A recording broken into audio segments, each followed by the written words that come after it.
પંચાયતી રાજના સૌથી મોટા લોક ઉત્સવ ગ્રામ પંચાયતોની ચૂંટણી આજ રોજ યોજાઈ રહી છે।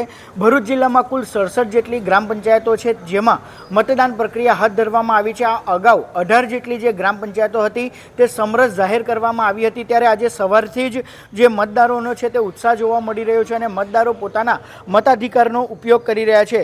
ભરૂચ જિલ્લાની જો વાત કરવામાં આવે તો જિલ્લાના કુલ 174 મતદાન મથકો પર હાલ જે છે તે મતદાન પ્રક્રિયા ચાલી રહી છે, જે પૈકી 20 મતદાન મથકોને અતિ સંવેદનશીલ અને 77 મતદાન મથકોને સંવેદનશીલ જાહેર કરવામાં આવ્યા છે।